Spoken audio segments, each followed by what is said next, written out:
9 months ago, a bunch of guys got into a room and decided to make a show about the history of power, the history of energy through the ages. But the complication of a show about the history of energy and power is that on the outset it seemed like an impossible task to make it seem interesting. You know, why would you go on a date night with your wife or your husband or girlfriend or boyfriend to see a show about the history of energy? It doesn't seem like a topic that would be particularly a compelling ticket to buy.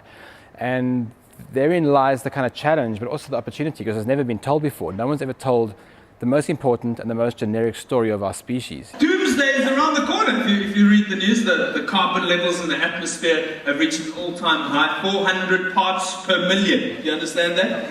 No, neither do I, but it sounds terrifying. I initially thought that is a terrible idea for a comedy show.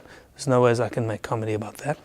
But as it turns out, you can make comedy about pretty much anything. Nuclear, they don't think is the way forward either. You know, the Russians are about to give us 8 nuclear reactors. They're calling it the next arms deal, because after this one, we'll all have 3 arms. I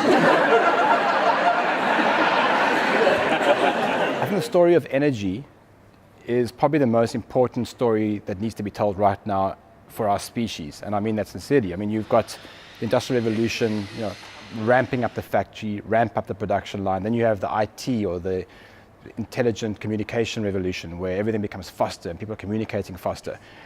We've got a fundamental issue now on how we deal with the planet and how we deal with energy, and that's the next revolution. Like, how are we going to keep all the good things that we've created over the last 300 years in play while managing them in a way that doesn't actually screw us in the end? The polar ice caps are melting, the planet is heating up, the sea levels are going to rise, and if you're an animal lover, it's worse, the polar bears are going to drown. Hey, you know who doesn't give a shit about the polar bears? Seals. They really couldn't care less. Have you noticed that? The polar bear is such a good hunter, right? Because of the camouflage. The bear's white, the ice is white, the glacier's white, everything. It's like the Oscars, but whiter, right? I mean, the bear.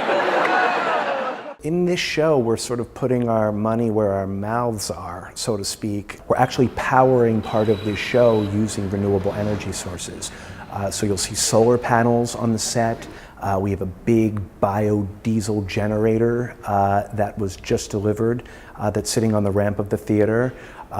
So we're trying to go green and clean and raise a little bit of awareness all the while. Allow yourselves to be amazed by the power of the sun, ladies and gentlemen. It's been there the entire time, longer than the planet's been here. 9 billion years. Right? And it took us like 4.5 billion to work out we could use it in 1982 to power a Casio pocket calculator. I mean, it's just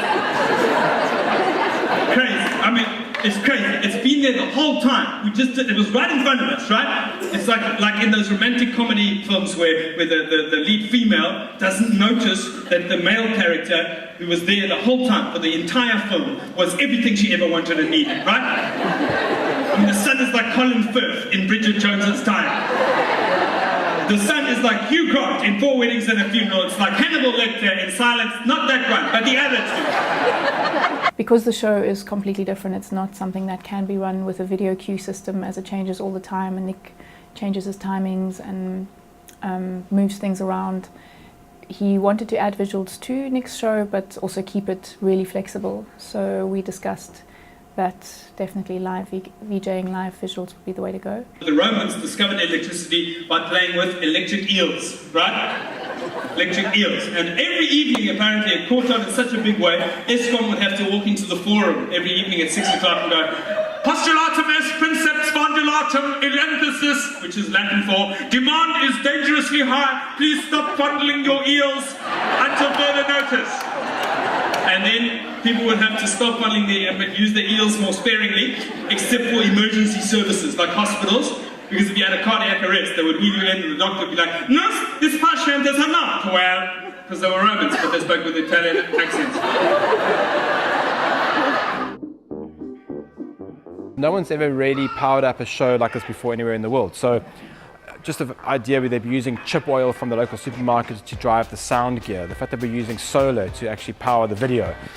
All these things are done in a way that normally when you get into a theatre and you're staging something, you take things for granted. You know, you plug in and you're dealing with the creatives. This time we're dealing with a whole lot of innovations around the creativity. We wanted this to be a sustainability consciousness shifter. So for at least a few minutes after they leave the theatre, we'd like them to be thinking about the issues that face the planet.